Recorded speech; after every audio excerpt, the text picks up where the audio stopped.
il faut comprendre quels sont les facteurs clés de succès d'un business et savoir est-ce que tu es très bon là-dedans. Facteur clé de succès de ce business dont je te parlais, c'était la logistique. Je suis très mauvais en logistique. Je pouvais pas y arriver. Je pouvais pas réussir.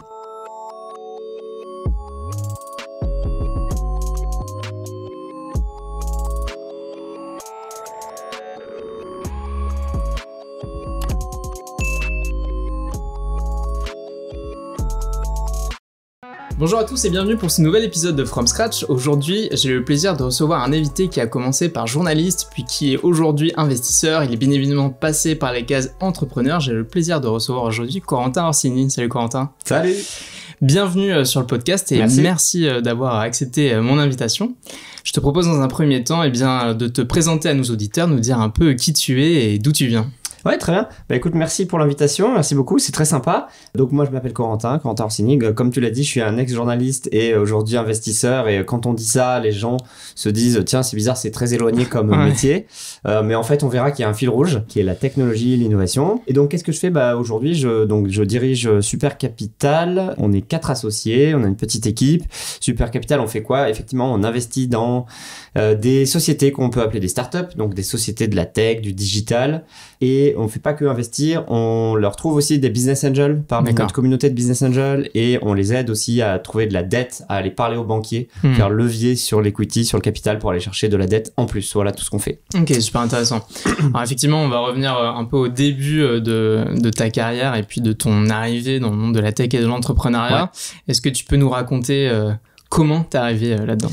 Comment je suis arrivé dans la tech et dans l'entrepreneuriat? Bah écoute, en fait c'était assez tôt, c'était assez jeune. En fait moi j'ai toujours été je sais pas si on peut dire passionné, mais intéressé par l'informatique, l'innovation, les technologies. Je me souviens, je lisais pas mal de magazines à ce propos, tu vois. Et j'ai eu la chance d'avoir un ordinateur assez jeune à la maison, ce qui aujourd'hui est normal, mais ce qui dans les années 80 était pas forcément normal, tu vois. À 6 ans, en 1990, mon père a ramené un Macintosh, tu vois, à la maison, qu'il avait récupéré au bureau, voilà, pour une bouchée de pain. Et voilà, donc j'ai toujours été assez fan d'Apple.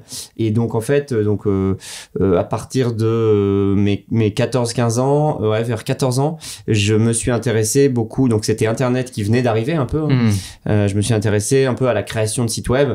Et donc j'ai créé mon premier site web qui était en fait un média qui s'appelait Macage et qui était un site de critique de jeux vidéo sur Mac.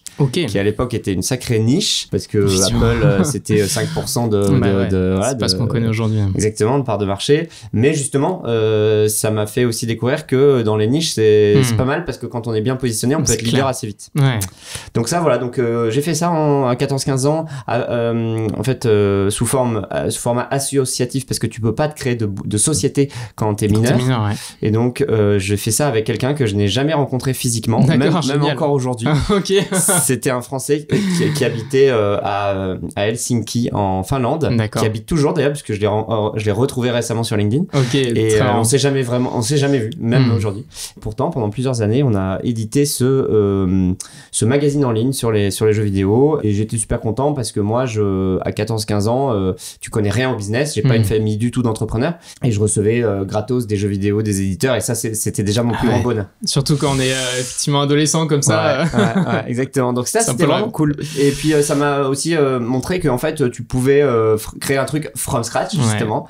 Vraiment c'est le vrai truc, tu vois. Je suis parti avec zéro. Alors voilà, on générait pas des gros revenus parce qu'à l'époque c'était revenus publicitaires qui naissaient tout juste sur internet, mais quand même voilà. Ouais, génial. Et alors c'est assez marrant parce que effectivement aujourd'hui ça paraît assez courant, mais au final ne serait-ce que de commencer par un Mac, t'étais assez précurseur finalement pour l'époque. Par chance, parce que mon père bossait chez Ikea, et chez Ikea ils étaient assez ils ont toujours été un peu en avance sur pas mal de choses, et il se trouve qu'ils équipaient leurs employés à l'époque d'Apple. Donc après tu as fait j'avance un peu dans le temps, mais tu as donc fait une école de commerce, tu as fait le SCP. Ouais, alors avant ça, j'ai fait après le bac, j'ai tout de suite fait des études de journalisme en fait. D'accord, c'est ce que j'allais te demander, comment t'en es arrivé au journalisme. Ouais, bah en fait, je voulais un truc assez concret après le bac, je voulais pas faire 10 ans d'études, et j'ai trouvé une école post-bac en 3 ans qui m'a formé au métier du journalisme sur le terrain. Et en fait, donc j'ai fait pas mal de stages, comme tous les étudiants et tout ça, dans différents médias. Et en fait, mon dernier stage, ou mon avant-dernier, je l'ai fait chez Science et Vie Micro, SVM, qui à l'époque appartenait à un groupe de presse hollandais, puis ensuite ça a appartenu au groupe Next, Radio TV, etc. Mais en tout cas à l'époque, voilà. Du coup, ce stage s'est transformé en CDD puis CDI. C'était mon premier job de journaliste, donc j'ai toujours bien aimé écrire et bien aimé observer et raconter les choses, et justement sur cet univers de technologie que j'adorais. Et donc plus particulièrement, j'écrivais pour un magazine qui n'existe plus aujourd'hui, mais qui s'appelait SVM Mac, donc sur tout l'univers du Mac de Apple. Et à ce titre, j'étais basé à Paris, mais j'allais régulièrement dans différents endroits en Europe et en Silicon Valley pour couvrir des événements et pour découvrir un peu cet univers. Voilà. Ah, c'est incroyable. Tu as dû, surtout à cette époque, ça devait être assez spécial. Ouais, c'était génial parce que c'était la grande époque de Steve Jobs, et donc j'étais par exemple à San Francisco pour le lancement du premier iPhone, à la keynote, etc. Et c'était des moments assez historiques dans le microcosme de la tech. C'est clair. C'est clair. Et donc, à cette époque-là, est-ce que tu avais déjà des velléités d'entreprendre, ou c'était encore... t'étais bien en journalisme et... C'est une bonne question, oui et non. En fait, j'avais encore cette idée en tête de ce que j'avais fait à 14-15 ans, le site, mais j'appelais pas ça de l'entrepreneuriat. C'était un projet, voilà, qui m'avait... J'envisageais pas forcément de pouvoir vivre d'une activité comme ça, tu vois. Et parce que je pense qu'on est tous un peu conditionnés à être salariés. Tout le monde nous dit, passe ton diplôme et tu trouveras un bon job. C'est comme ça. Enfin, moi, on m'a toujours dit ça, tout le monde m'a toujours dit ça. Mais quand même, j'avais un certain intérêt parce que, tu vois, à l'école de journalisme, je me souviens très bien qu'on avait plein de cours, radio, télé, presse écrite, plein de trucs. Et un jour, on a eu un cours de création d'entreprise pour créer son propre magazine. Et c'est marrant parce que ce jour-là, on était, 50 dans la promo. Je pense qu'il y en avait 48 qui ont détesté et qui n'étaient pas du tout intéressés. Et genre, on était 2 à être hyper chaud sur le sujet, tu vois. Et ce jour-là, je me suis dit, tiens, c'est marrant. Je comprends pas pourquoi les autres, ils aiment pas, parce que moi, ça me passionne. Et je me suis dit, tiens, ça peut être une option de créer un jour un truc. Après ça faisait certainement écho à ton expérience passée, mais ouais, t'as raison, mais tu vois, sur le moment je le voyais pas trop comme ça, tu vois, je me disais c'est génial, on peut créer un magazine et tout machin, on peut être distribué, voilà, mais je l'ai pas concrétisé tout de suite.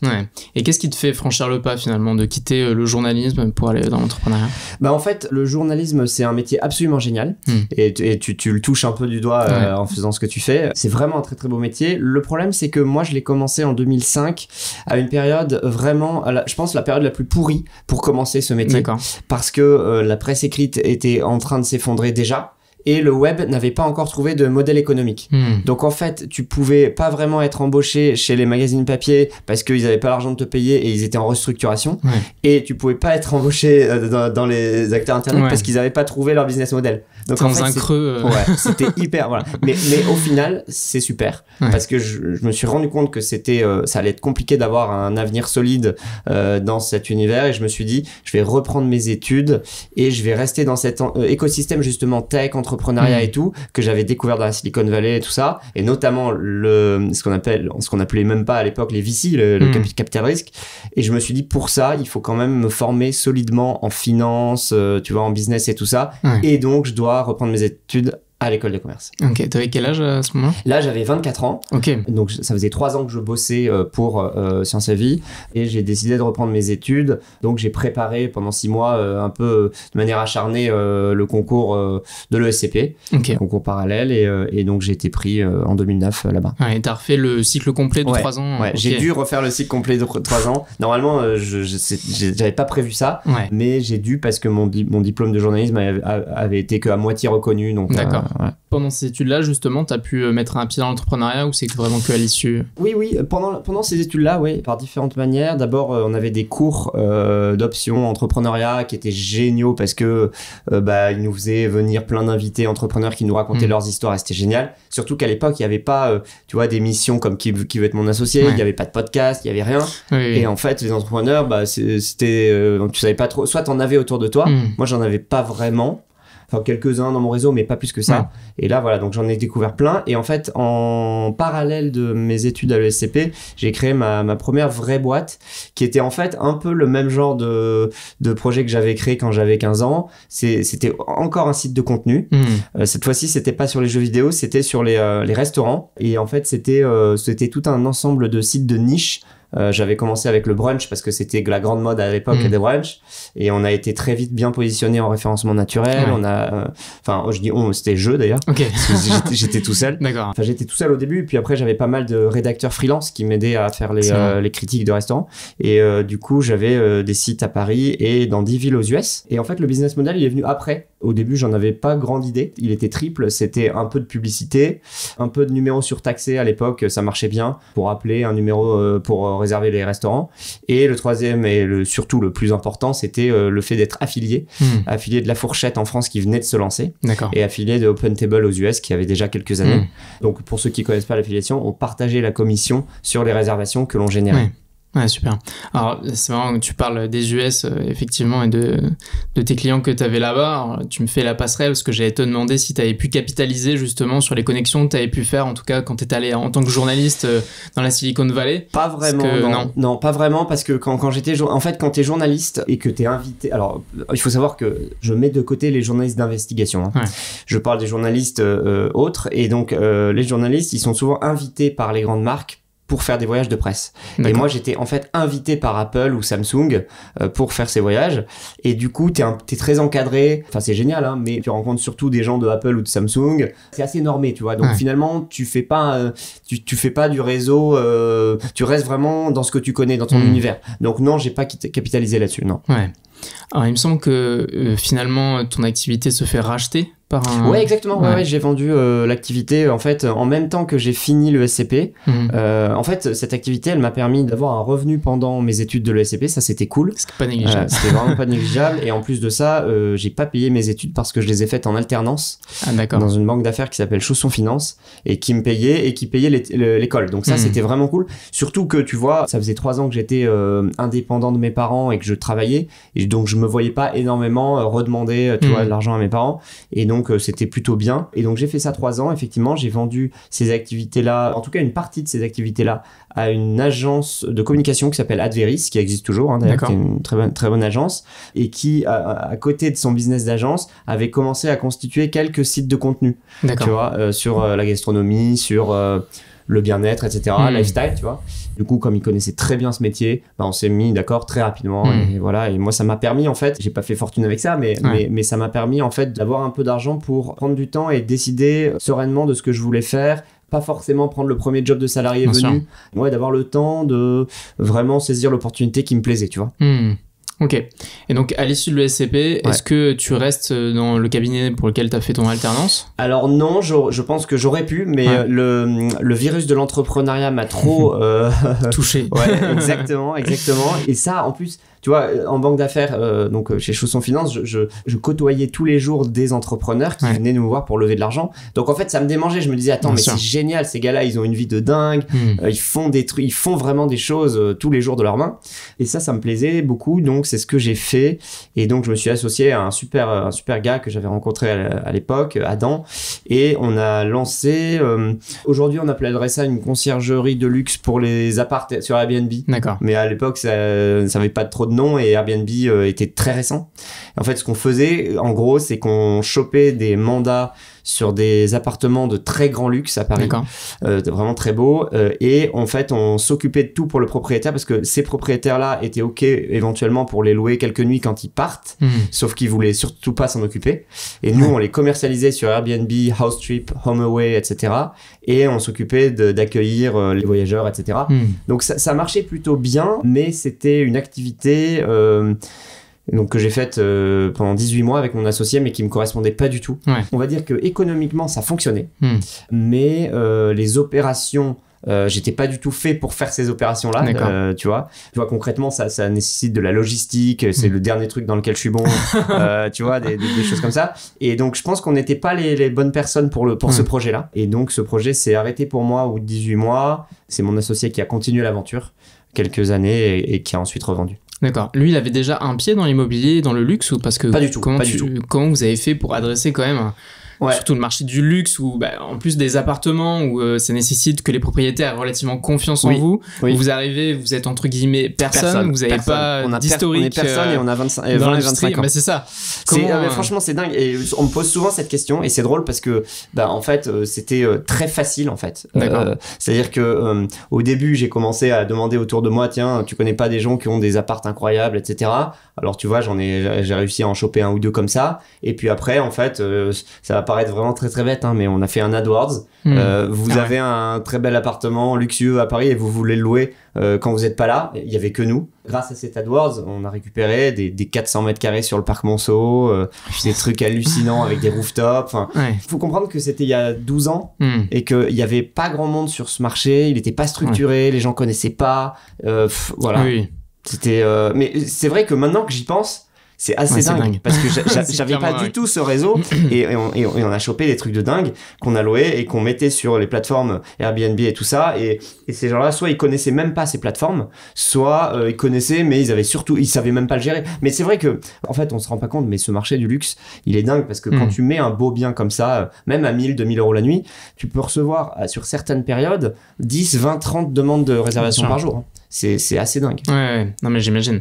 Effectivement, c'est assez étonnant. Alors après, ça se comprend. Forcément, aujourd'hui, on tape SEO sur LinkedIn. Il y a 120 000 profils qui sortent. C'est ça. À l'époque, c'était pas forcément la pratique qui était la plus courante, on va dire. Et bien sûr, aujourd'hui, tout le monde se met à optimiser son business avec le SEO. C'est un peu le nerf de la guerre. Exactement. Et donc, effectivement, c'est bien souvent important d'aligner qui on est et nos désirs avec ce pour quoi on entreprend. Ouais. Et surtout, dans quoi on est bon.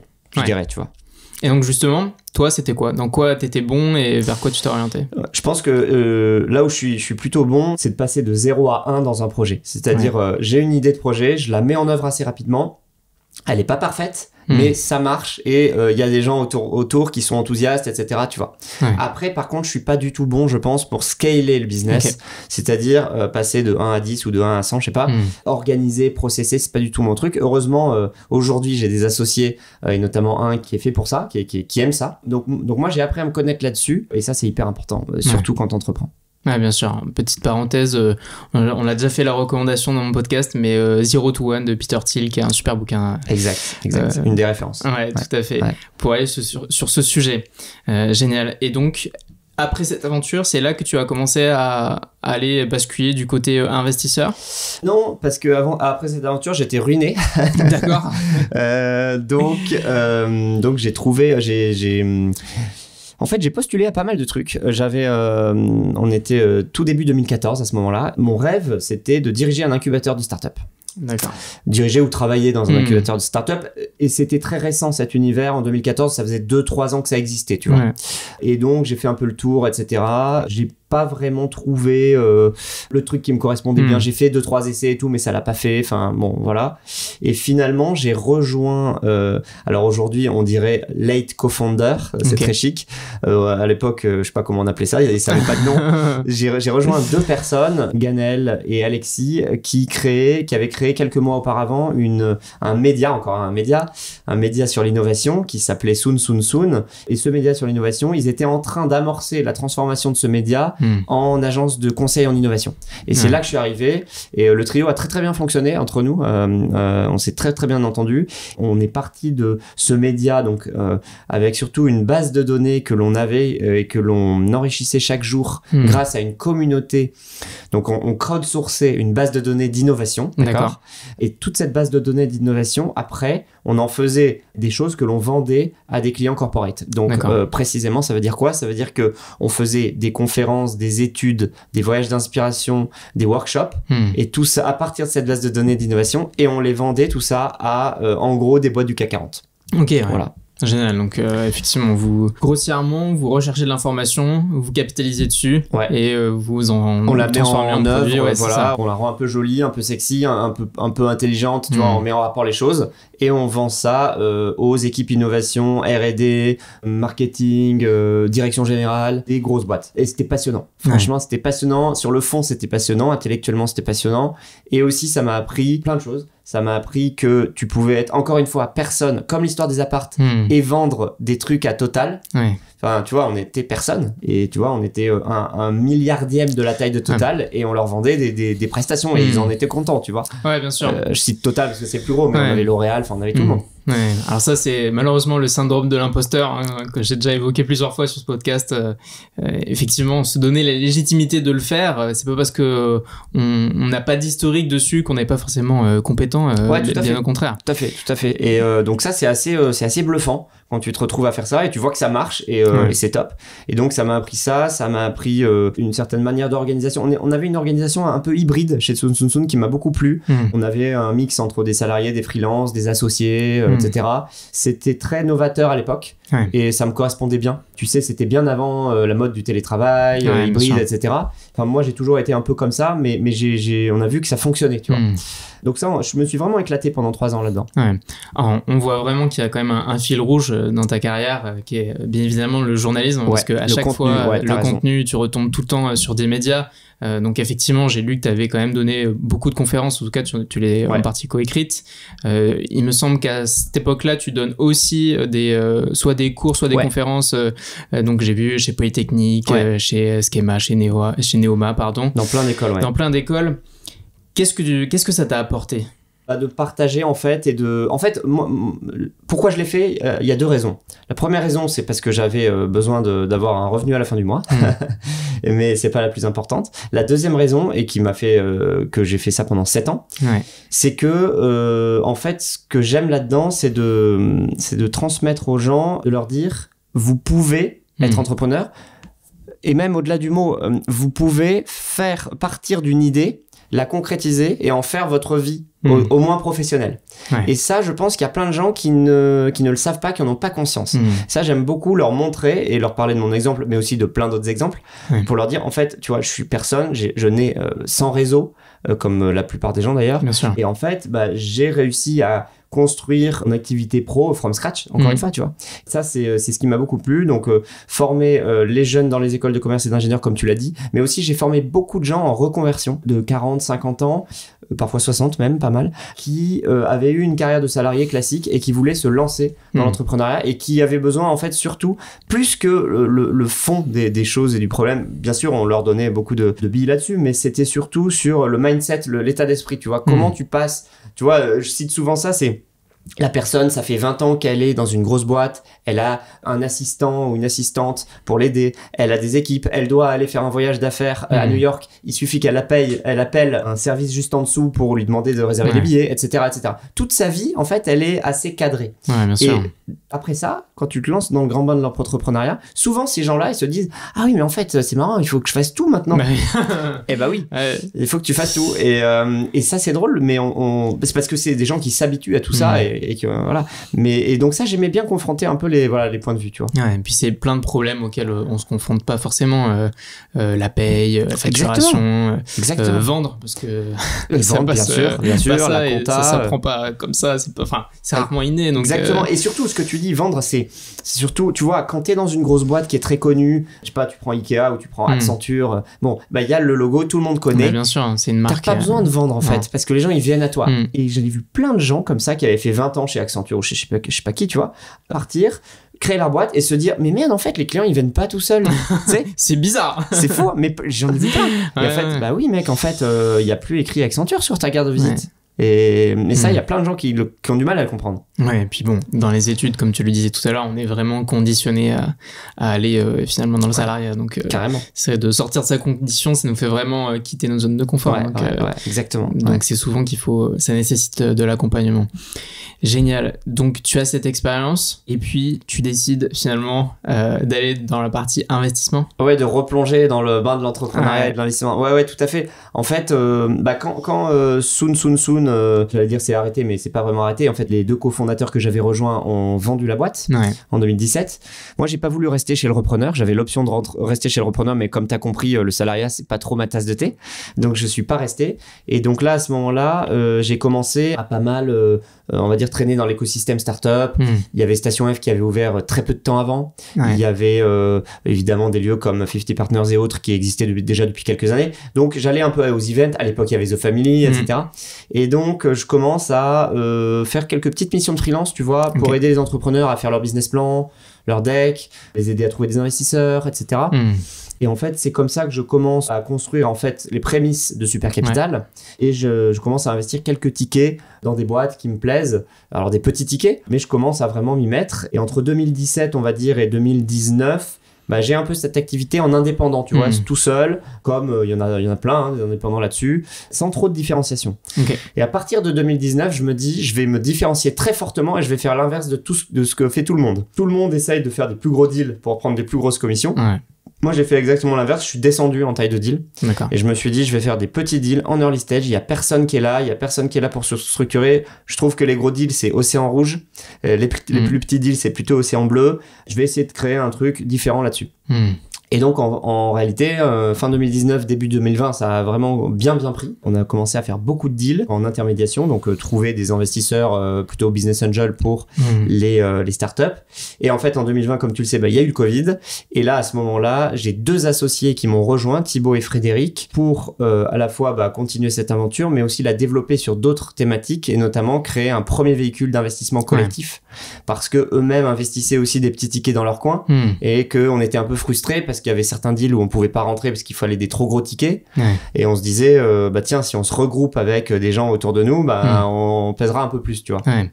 C'est ce qu'on a fait en 2020 et ça a marché au-delà de nos espérances parce que on voulait lever entre 500K et 1 million pour notre premier petit véhicule et on a levé 3 millions avec 145 personnes qui étaient beaucoup de notre réseau, 80% de notre réseau. Et donc, ces 3 millions, on les a investis dans 45 sociétés en 12 mois. Donc, c'est beaucoup. C'est un peu comme, on a fait un peu comme Kima, tu vois. Et on a relevé un deuxième véhicule qui faisait 7 millions en 2021 et un troisième véhicule qu'on est en train de lever actuellement. Et avec ce deuxième véhicule, on a investi dans 75 sociétés. Donc, en gros, aujourd'hui, on a à peu près 120, 130 sociétés, un peu plus en portefeuille. Tout ça, c'est allé assez vite. Et puis, il y a 18 mois, il y a un 4e associé qui nous a rejoint, qui s'appelle Fred aussi, et qui est un mec génial que j'interviewe d'ailleurs dans mon podcast Autodidacte, pour développer l'activité de dette, donc ce qu'on appelle Super Capital Leverage. L'idée, c'est de faire levier sur le capital, l'equity levé par nos startups pour aller ensuite chercher de la dette auprès de banques et auprès de fonds de dette.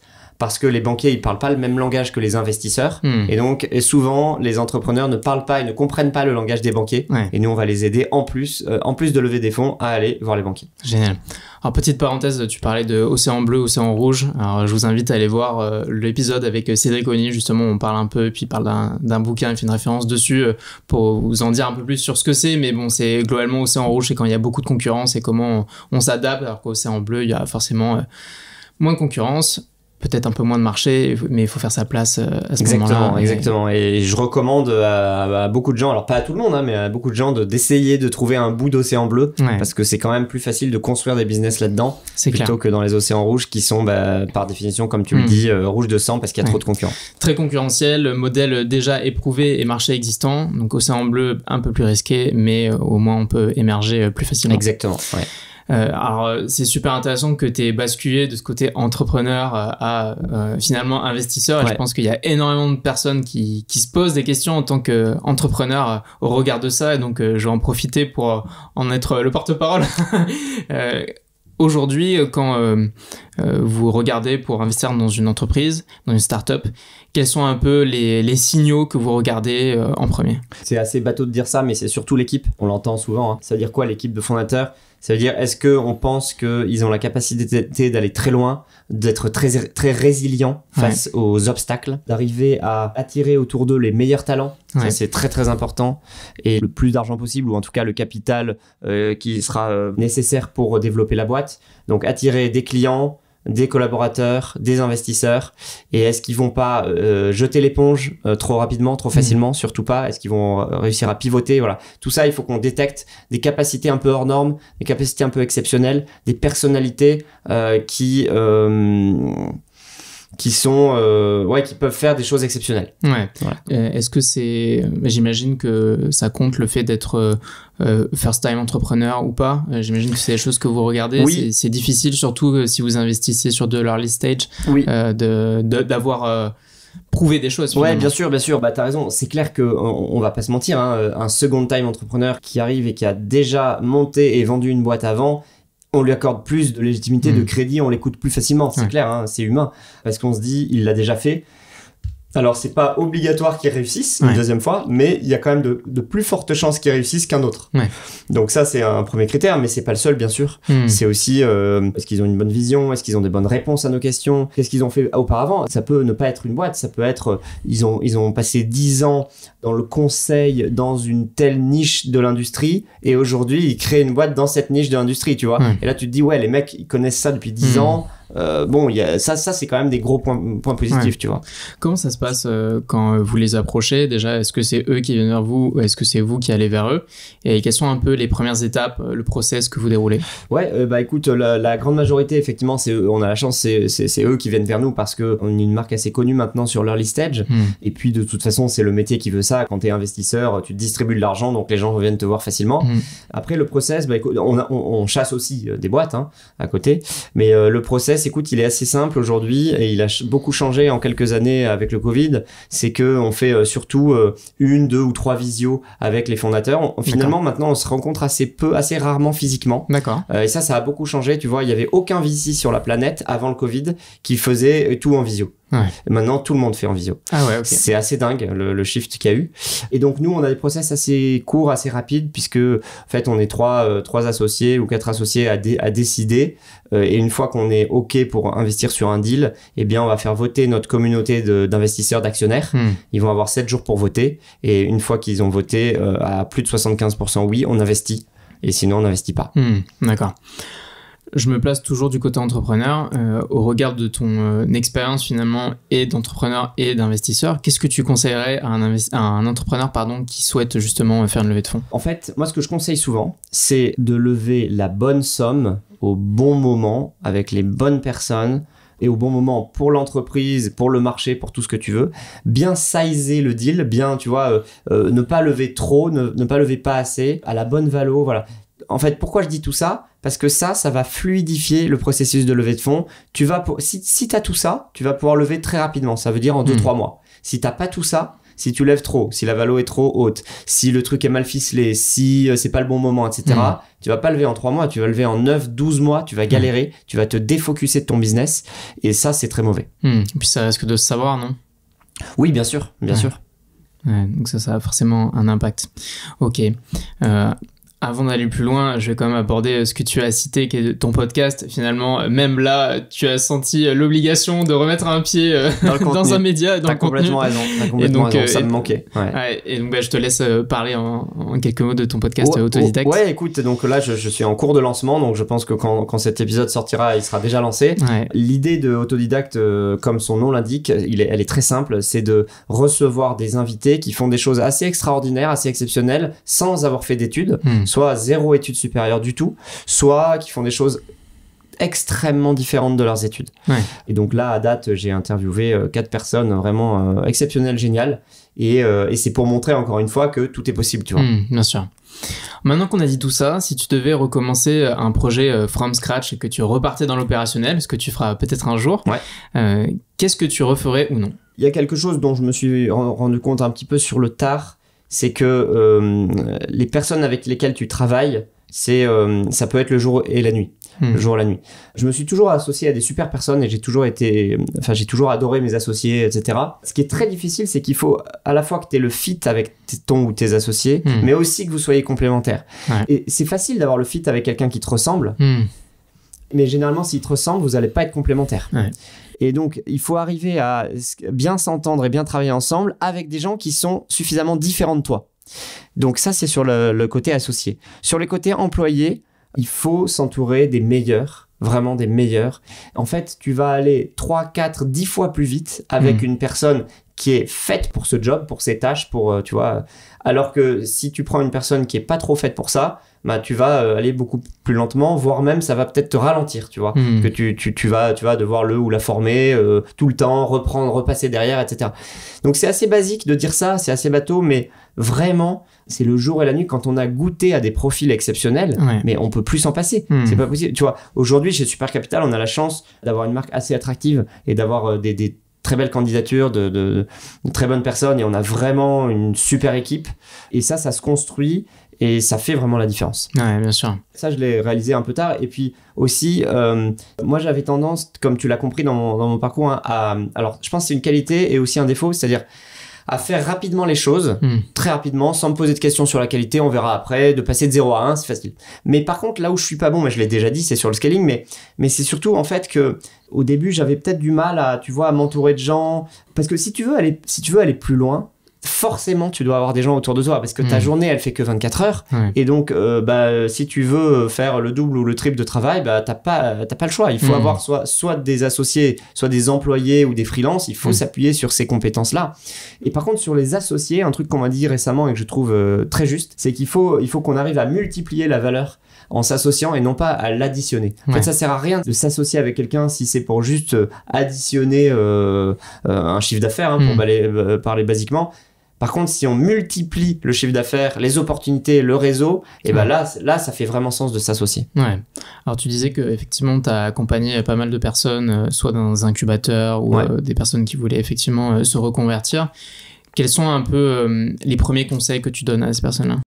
Pour les gens spécifiquement qui veulent se reconvertir, écoute, c'est surtout avant tout une question de mindset, d'état d'esprit, d'ouverture, de réseau et de se dire qu'il n'y a aucune recette toute faite pour réussir, aucune.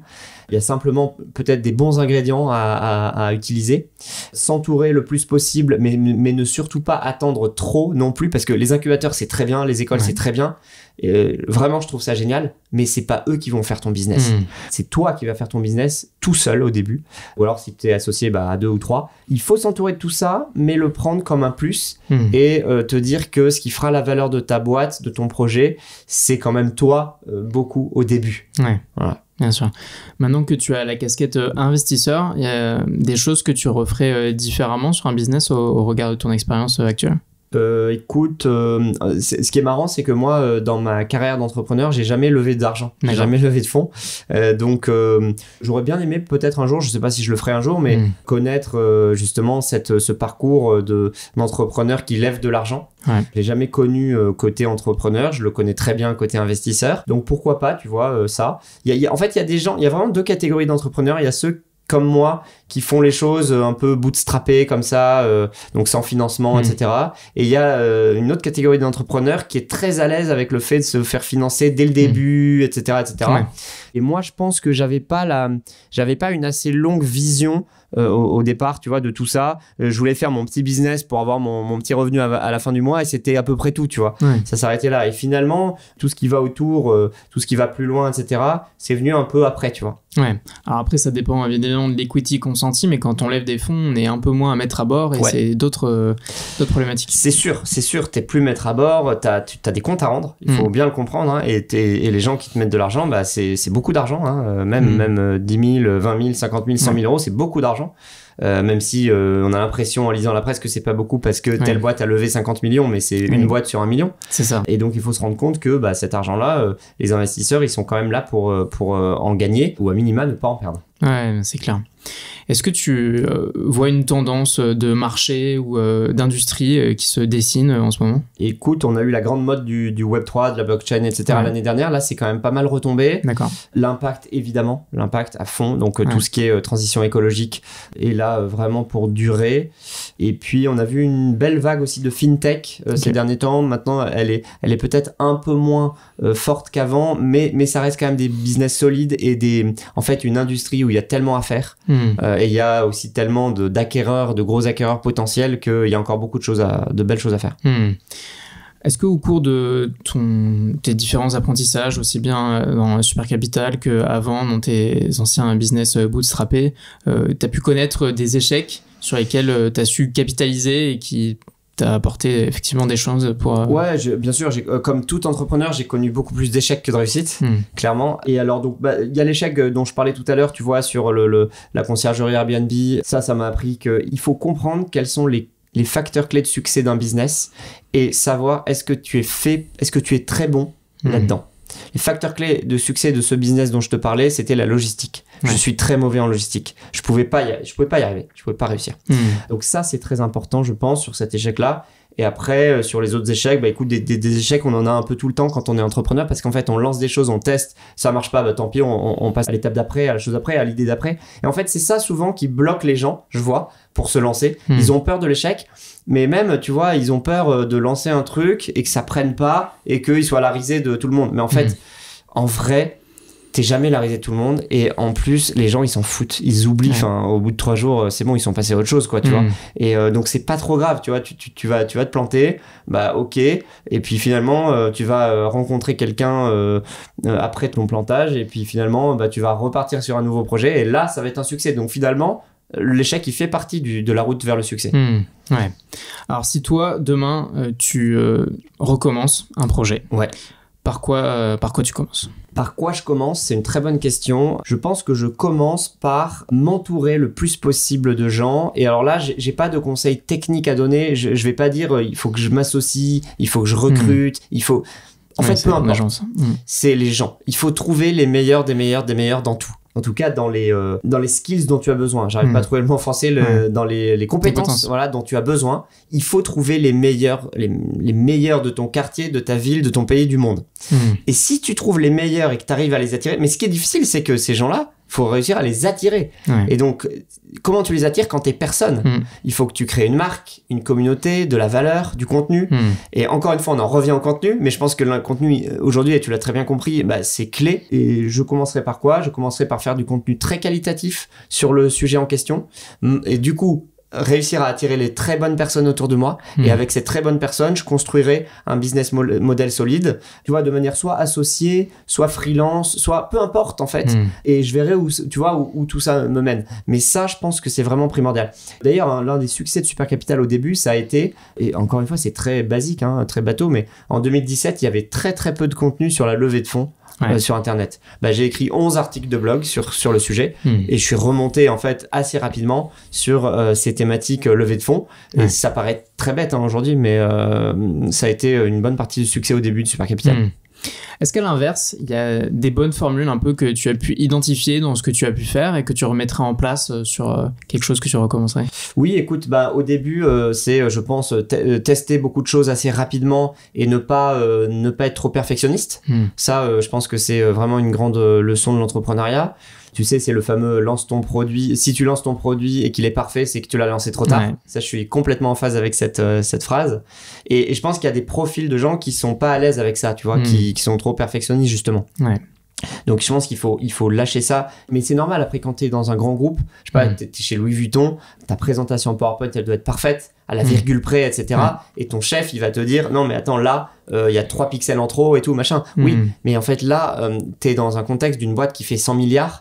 Ça a peut-être une petite justification là-dedans. Et encore. Et toi, demain, c'est pas ça ta valeur. La valeur, c'est trouve ton positionnement, ta valeur ajoutée, émerge sur le marché et trouve tes clients. Alors, je pense que c'est vraiment quelque chose qui est très compliqué pour certains profils, notamment les ingénieurs, qui sont habitués pendant leurs études à être vraiment rigoureux, précis. Alors, je dis pas, excusez-moi, pour ceux qui font d'autres écoles, mais... Non, mais t'as raison. Encore un peu plus forcément dans les sciences, parce que ça nécessite d'être très précis. Et ça, c'est vraiment un écueil que j'ai pu avoir avec les invités que j'ai reçus qui ont eu effectivement un parcours scientifique ou d'ingénieur, où tant que c'est pas parfait...